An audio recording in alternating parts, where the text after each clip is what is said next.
Hello students, previous class में हम लोगों ने रेसिस्टिविटी को डिस्कस किया था।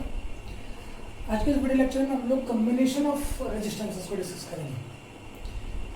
पहले कुछ छोटे छोटे बातों को डिस्कस करेंगे भाई कि हम लोग रेजिस्टेंसेस को कंबाइन करते हैं तो क्यों करते हैं, why we use to combine the resistances. आखिर रेजिस्टेंस को कंबाइन करने का कारण क्या होता है, क्यों हम लोग रेजिस्टेंसेस को कंबाइन करते हैं, सवाल ये।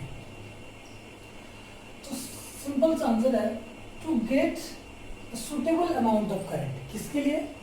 For suitable amount of current के लिए, सुटेबल अमाउंट ऑफ करंट के लिए। करंट का हम लोग जो रिक्वायर्ड वैल्यू चाहते हैं सर्किट से, ठीक है, उसको ऑब्टेन करने के लिए क्या करते हैं हम लोग, रेजिस्टेंसेस को कंबाइन करते हैं। तो दो कंडीशन हो सकता है, एक कि हम लोगों को भाई जितना करंट मिल रहा है उससे हम लोगों को लो करंट चाहिए, मतलब कि करंट के वैल्यू को हम लोगों को क्या करना है, घटाना है। दूसरा हो सकता है कि सुटेबल करंट ऑब्टेन करने के सिलसिले में हम लोगों को क्या करना हो सकता है कि करंट के वैल्यू को हाई करना, बढ़ाना है। दो तरीके हैं, दो चीज़ें हो सकती, दो केसेस हो सकती है कि हम लोग करंट के वैल्यू को घटाना चाह रहे होंगे या तो करंट के वैल्यू को बढ़ाना चाह रहे हैं। ये तो हो सकता है कि हम लोग को पायरेंस ज़्यादा मिल रहा है, वो हम लोग उसको कम करना चाहते हैं, तो हम लोगों को कम मिल रहा है उसको हम लोग बढ़ाना चाहते हैं। यही होता है ना कि सुटेबल अमाउंट ऑफ करंट को ऑपरेट करने का मतलब। तो इसलिए हम लोग लो करंट को जब लेना चाहेंगे, पाना चाहेंगे, और जब हम लोग हाई करंट को पाना चाहेंगे, तो दोनों केसेस में क्या रेजिस्टेंसेस को एक जैसा कंबाइन करने पर क्या दोनों केसेस को ऑब्टेन किया जा सकता है? नहीं, बिल्कुल। क्या होगा कि दोनों केस में रेजिस्टेंसेस को कंबाइन करने का अलग अलग तरीका होना चाहिए। इन अलग अलग केसेस को डिस्कवर करने के लिए, अलग अलग केसेस को ऑब्टेन करने के लिए तरीका अलग अलग होना चाहिए। तो हम लोग जब भी करंट के वैल्यू को क्या करना चाहेंगे, घटाना चाहेंगे, तो सिंपल सा तरीका है, हम लोग जानते हैं कि V इज इक्वल टू क्या होता है, आई आर। तो I इज इक्वल टू क्या होगा, V बाई आर। यदि वोल्टेज को कांस्टेंट रखें तो V is inversely proportional to R। That means यदि रेजिस्टेंस बढ़ेगा तो करंट घटेगा, और रेजिस्टेंस घटेगा तो करंट बढ़ेगा, रेजिस्टेंस बढ़ेगा तो करंट घटेगा। ये तरीका है। तो सिंपल सा तरीका है कि भाई हम लोग यदि लो करंट को ऑब्टेन करना चाहेंगे तो क्या करना पड़ेगा, रेजिस्टेंस को बढ़ाना पड़ेगा। क्या करना पड़ेगा, रेजिस्टेंस को बढ़ाना पड़ेगा। और यदि हम लोग हाई करंट को ऑब्टेन करना चाहेंगे तो क्या करना पड़ेगा, तो रेजिस्टेंस को घटाना पड़ेगा। सिंपल सा बात है। लो करंट इसको घटाने के लिए इसको बढ़ाना पड़ेगा, इसको बढ़ाने के लिए इसको घटाना पड़ेगा, रेजिस्टेंस को क्या करना पड़ेगा, घटाना पड़ेगा। उसी हिसाब से हम लोग कंबाइन करेंगे। तो रेजिस्टेंस को घटाने के लिए हम लोगों को क्या करना पड़ता है, रेजिस्टेंसेस को कुछ अलग तरीके से कंबाइन करना पड़ेगा, और रेजिस्टेंसेस के वैल्यू को घटाने के लिए उसको अलग तरीके से हम लोग को क्या करना पड़ेगा, कंबाइन करना पड़ेगा। तो चूंकि यहाँ पे क्या करना है, रेजिस्टेंस के वैल्यू को बढ़ा के करंट के वैल्यू को घटाना है, तो हम लोग रेजिस्टेंस को क्या करेंगे, सीरीज में जोड़ते हैं। क्या करते हैं, सीरीज में जोड़ते हैं। आगे अभी हम लोग पढ़ेंगे सीरीज कनेक्शन क्या होता है। सीरीज में यदि सीरीज कनेक्शन में हम लोग रेजिस्टेंसेस को जोड़ेंगे तो रेजिस्टेंस का वैल्यू क्या होगा, बढ़ेगा, और करंट का वैल्यू क्या होगा, घटेगा। यदि हम लोग पैरेलल में जोड़ेंगे, यदि रेजिस्टेंसेस को दूसरे के पैरेलल में जोड़ेंगे तो जो ओवरऑल रेजिस्टेंस होगा सर्किट का वो क्या होगा, कम हो जाएगा, और करंट का वैल्यू क्या हो जाएगा, राइज कर जाएगा, बढ़ जाएगा। ठीक है। तो जो मेन कंक्लूजन है क्या है, रेजिस्टेंसेस को कंबाइन करते हैं तो to obtain the suitable amount of current. लो करंट के लिए रेजिस्टेंस को बढ़ाना पड़ेगा, उसके लिए रेजिस्टेंस को कैसे जोड़ेंगे, सीरीज में। इन बातों को याद रखना।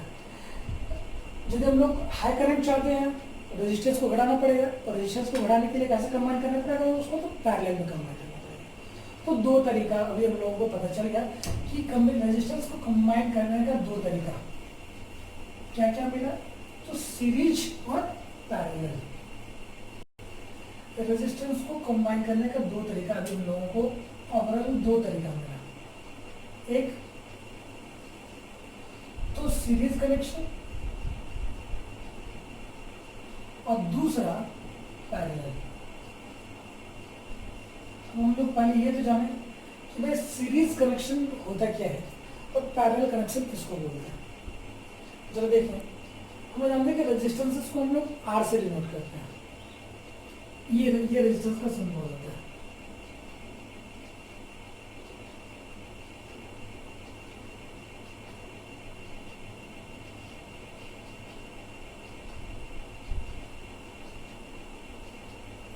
इसको बोलेंगे R1 और इसको क्या बोलेंगे R2। A B ये क्या है C।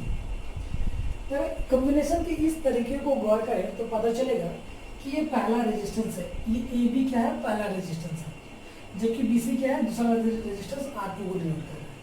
तो पहला रेजिस्टेंस का जो दूसरा एंड है बी, वो देख रहे हैं दूसरे रेजिस्टेंस के पहले एंड के साथ जुड़ा हुआ है। इसका आगे करेंगे तो क्या मिलेगा कि तीसरे रेजिस्टेंस का जो पहला एंड है तो दूसरे रेजिस्टेंस के दूसरे एंड से जुड़ा हुआ है। मतलब कि इसके दूसरे से इसका पहला, इसके दूसरे से इसका पहला, इसका इसी का दूसरा नाम क्या होता है, तो इसको बोलते हैं एंड टू एंड कनेक्शन भी बोलते हैं एंड टू एंड कनेक्शन भी बोलते हैं। सीरीज कनेक्शन का एक दूसरा नाम क्या होता है एंड टू एंड कनेक्शन, कि इसके एंड के साथ उसका पहला एंड को, इसके दूसरे एंड के साथ उसके पहले एंड को जोड़ते चलेंगे, तो ऐसे को क्या बोलते हैं हम लोग सीरीज कनेक्शन बोलते हैं, एंड टू एंड कनेक्शन। ठीक है, अभी हम लोग बात करेंगे भाई पैरेलल कनेक्शन क्या होता है, कि पैरेलल कनेक्शन या पैरेलल कॉम्बिनेशन हम लोग किसको बोलते हैं। तो पैरेलल कॉम्बिनेशन में देखेंगे हम लोग कि ये पहला रेजिस्टेंस है,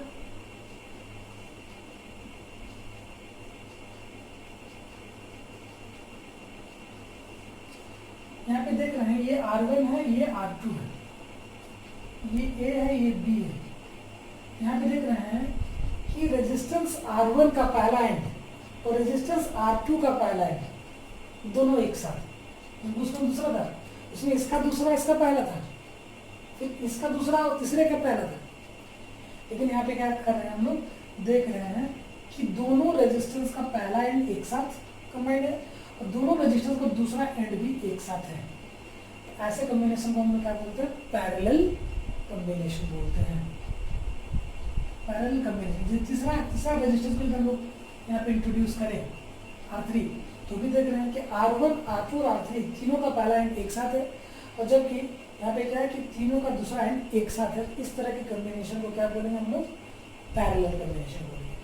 अभी हम लोगों को जो करना क्या है कि दोनों में रिजल्टेंट रेजिस्टेंस को फाइंड करना है। तो उसके लिए अभी हम लोगों को कुछ चीजों को ध्यान देना है। ठीक है, कुछ चीजों को ध्यान देना है। ये R1 है, ये R2 है, ये A, B और ये C है। ठीक है, ध्यान देना है कि इसमें सपोज इस टर्मिनल से कोई करंट को हम लोग इंटर कर रहा है, तो इसमें करंट, यही करंट जितना करंट R1 से पास करेगा वही करंट R2 से भी पास करेगा। क्यों? क्योंकि यहाँ पे करंट के डिवाइड होने के लिए कोई रास्ता उसको नहीं मिल पा रहा है, करंट के लिए कोई दूसरा रास्ता नहीं है। करंट को, पूरे करंट को इसी रास्ते से पास होना होगा। ठीक है, पूरे करंट को इसी रास्ते से पास होना होगा। पूरे करंट को क्या होना होता है, इसी रास्ते से पास होना होता है। इसका मतलब सीरीज कनेक्शन में करंट का जो वैल्यू होता है वो क्या होता है, सेम होता है। लेकिन चूंकि हम लोग जानते हैं V इज इक्वल टू क्या होता है, IR, ये तो सेम है भाई, लेकिन क्या रेजिस्टेंस दोनों केस में सेम है? नहीं, यहाँ पर रेजिस्टेंस R1 है, जबकि यहाँ पर रेजिस्टेंस क्या है, R2 है। ये चीज वेरी कर रहा है, इसका मतलब इन दोनों का प्रोडक्ट भी तो वेरी करेगा। ये चीज सेम है, लेकिन ये चीज वेरी कर रहा है, इसका मतलब इन दोनों का प्रोडक्ट भी क्या होगा, वेरी करेगा।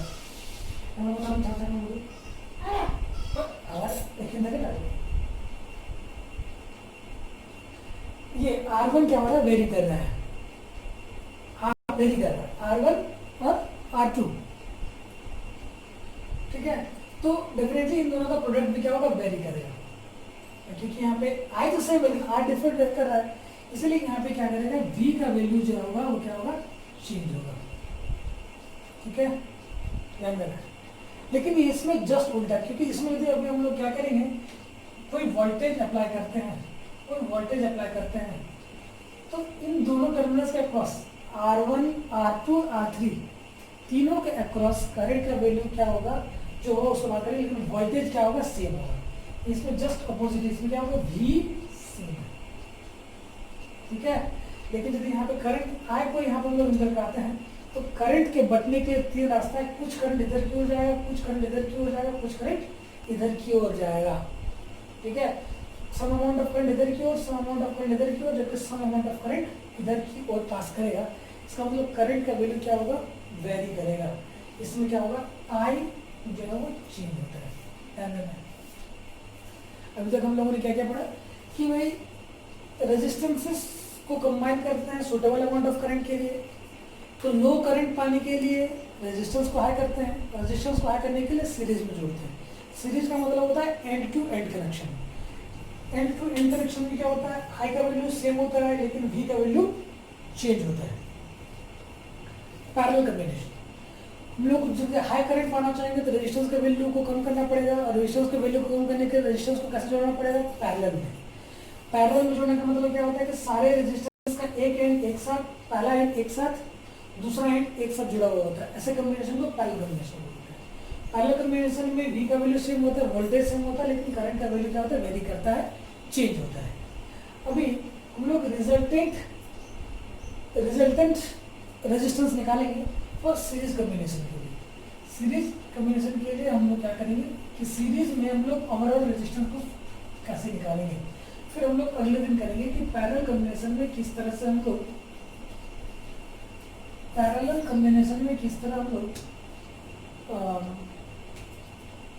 निकालते हैं ओवरऑल रेजिस्टेंस को। आज किसके लिए देखेंगे, सीरीज के लिए, फॉर सीरीज।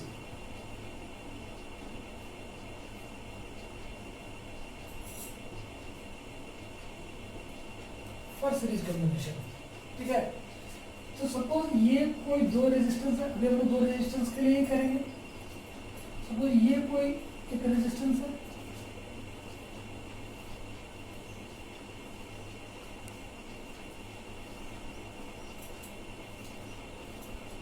ये रेजिस्टेंस है R1, ठीक है, और ये है रेजिस्टेंस R2।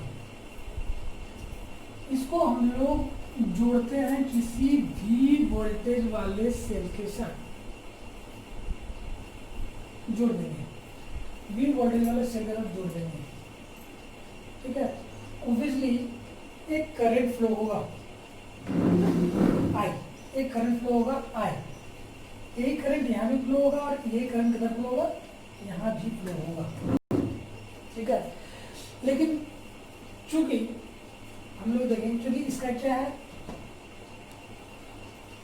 इसका चूंकि हम लोग वोल्टेज क्या होता है, वेरी करता है, इसके अक्रॉस वोल्टेज जो इसको क्या मानेंगे, V1, और इसके अक्रॉस जो वोल्टेज है वो क्या होगा, V2, ठीक है। ध्यान रखना, सीरीज कॉम्बिनेशन में करंट का वैल्यू सेम होता है, वोल्टेज का वैल्यू अलग अलग होता है, लेकिन जो टोटल वैल्यू होता है, total voltage V equals to क्या होता है, V1 प्लस V2। I का वैल्यू सेम, वोल्टेज का वैल्यू अलग अलग, but total current, total voltage होता है V इक्वल टू क्या होता है, V1 प्लस V2। इस बात का ध्यान रखना है इसमें, सीरीज में V इक्वल टू क्या होता है, V1 प्लस V2। तो यहाँ पे V इज इक्वल्स टू, ठीक है, V इज इक्वल्स टू क्या होगा, V1, V इक्वल टू क्या होता है, I यहाँ पे कितना करंट फ्लो हो रहा है, I करंट फ्लो हो रहा है, रेजिस्टेंस क्या है, R1। V1 is equal to क्या हो जाएगा, IR1, क्योंकि V2 इज इक्वल टू क्या हो जाएगा, IR2। ये हो जाएगा IR1 plus IR2। V is equal to, इन दोनों में जो कॉमन आएगा क्या आएगा, आई कॉमन आएगा, आई इक्वल्स क्या हो जाएगा R1 प्लस R2, ठीक है, ये है। अभी क्या करेंगे, यदि हम लोग कंसिडर करते हैं कि ये R1 और R2 दोनों का जो रिजल्टेंट है, दोनों का जो नेट है, नेट रेजिस्टेंस कंसिडर करते हैं कि R है, क्या है, R है, और इसमें हम लोग कितना वोल्टेज अप्लाई कर रहे हैं, इस R रिजल्टेंट में V, ठीक है, कितना करंट फ्लो हो रहा है, I। ऐसे में V इक्वल्स टू क्या मिलेगा, IR, क्या मिलेगा, V इक्वल्स टू IR। अभी इसी V की इस वैल्यू की हम लोग पुट करेंगे, क्या मिलेगा, IR equals to R1 plus R2। ये I और I क्या हो जाएगा, कैंसिल हो जाएगा, और सीरीज कॉम्बिनेशन में क्या मिलेगा, R is equal to R1 plus R2। That means in series combination the net resistance or the resultant resistance is the normal algebraic sum of the individual resistances। यदि हम लोग series में resistances का सम निकालना, combined resistance निकालना चाहेंगे, resultant resistance निकालना चाहेंगे, नेट रेजिस्टेंस निकालना चाहेंगे, सिंपली क्या करेंगे, इन दोनों रेजिस्टेंसेस को क्या करेंगे, ऐसे ही जोड़ देंगे। सपोज ये 5 ओम का है, ठीक है, अब ये 4 ओम का है, यदि पूछा जाएगा कि इन दोनों को सीरीज में जोड़ेंगे तो इसका रिजल्टेंट क्या होगा, तो सिंपल जोड़ देंगे, 5 और 4 9, सीरीज जोड़ने पे सिंपली जुड़ जाएगा, क्या होगा, ये 9 ओम, ठीक है। एक बात इसमें और होता है कि सीरीज में 4 बातें जो नोटिस करने लायक है, सीरीज में जो 4 बातें नोटिस करने लायक है, क्या, सीरीज कॉम्बिनेशन में जो रिजल्टेंट रेजिस्टेंस होता है R equal to individual resistances का क्या होता है, नॉर्मल अलजेब्रिक सम होता है, चाहे 2 हो या 2 से ज्यादा हो। जो रिजल्टेंट होगा, ये रिजल्टेंट जो होगा ये हमेशा क्या होगा, इंडिविजुअल से ग्रेटर होगा, ऑलवेज। जैसे कि 5 ओम प्लस 4 ओम 9 ओम, वो जो 9 ओम है वो इस इंडिविजुअल 5 ओम से भी ज्यादा है और 4 ओम से भी क्या है, ज्यादा है। ये ऑलवेज होता है कि resultant is always greater than the individual. तो हम लोग जब भी क्या करेंगे, सीरीज में जोड़ेंगे तो जो रिजल्ट कंबाइंड रेजिस्टेंस मिलेगा वो इंडिविजुअल रेजिस्टेंसेस से ज्यादा मिलेगा, हमेशा, कभी भी कम नहीं हो सकता है।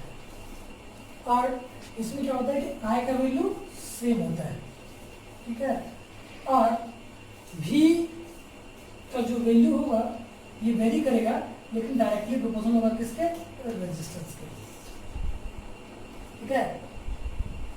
V is equals to IR, क्योंकि I कांस्टेंट होगा तो V is equal to directly proportional होगा किसके, R के, ये वेरी करेगा। ये 4 बात ध्यान देने लायक होती है इसमें। इसके बाद अगली क्लास में वो डिस्कस करेंगे सीरीज कॉम्बिनेशन को, sorry parallel combination of resistances को, कि पैरेलल कॉम्बिनेशन ऑफ रेजिस्टेंस क्या होता है, उसमें रिजल्टेंट रेजिस्टेंस क्या होता है, और फिर उसमें ये 4 चीज़ें जो उसमें नोटिस की उसमें भी ऐसा ही कुछ आता है या कुछ डिफरेंट।